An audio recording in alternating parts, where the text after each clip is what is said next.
We've been talking about the skills we want our students to have, skills we believe critical to their future success. And while we agree about the necessity of these skills, we may not be on the same page about what we mean. For instance, what do we mean when we say we want our students to be good communicators? When we use abstract terms like communication, we can only expect different interpretations from the students of what we want them to do. The deconstruction process allows us to take these important skills and turn them into learning targets that ensure students understand what is needed from them. The deconstruction process is essential when you have a goal or big idea for your students and need to break it down. Once you deconstruct, not only are your students clear about what you want, but you're clear as well, and you can keep your expectations consistent. We're going to go through the deconstruction process by breaking down a pretty complex goal, learning to drive a car.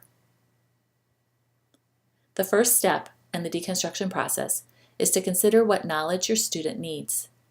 Verbs you use for creating knowledge targets help students learn specific facts or vocabulary.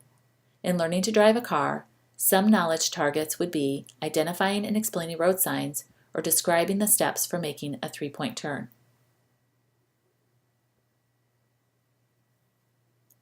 Skill and performance targets define what the learner must be able to show or do. Shifting gears or parallel parking are examples of skills a new driver may need to learn.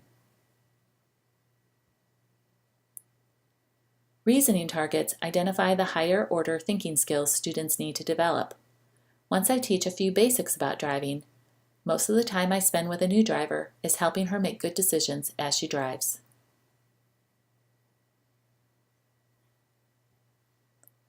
Products represent how a student has synthesized their learning.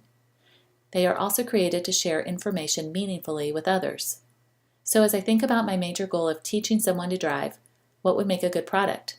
A brochure of the driving rules? A movie of the new driver showing different driving maneuvers? This brings up an important point in the deconstruction process. Not all of these steps are needed to deconstruct a goal. If I'm focused on helping someone learn to drive, creating a product to share information with others doesn't fit. So in this example, I would not have any product goals. Dispositions are the attitudes or habits that students apply to be successful in their new learning. When I taught my daughter how to drive, it became clear that we needed to work on a disposition of being a confident driver. She would pull up to the stop sign, look right and left and right again, and then instead of pulling out because she could safely do so, she would ask, "Should I go?" She needed to learn how to be confident by realizing when she followed the rules of the road, she could proceed. Working on her disposition, she also had to realize that the hesitation and second guessing put her more at risk as a driver. Once you have deconstructed your 21st century skill, reevaluate. Learning targets should represent only the new learning you'll focus on. So statements that represent previously learned material don't need a target statement. For instance, if I'm focusing on teaching behind the wheel, I probably don't need a target on road signs, because that would have been learned earlier, and I expect the driver ready to recognize these signs as she drives. This is also a good time to think about what you can manage in your instruction. By deconstructing your goal, perhaps you'll find you'll want to focus on some of the targets for now and leave others for another time, like parallel parking. Finally, make sure that your targets are written in ways that both you and your students can understand. By deconstructing your 21st century goal, you're going beyond telling students about this important skill. You're actually going to show them how to develop it.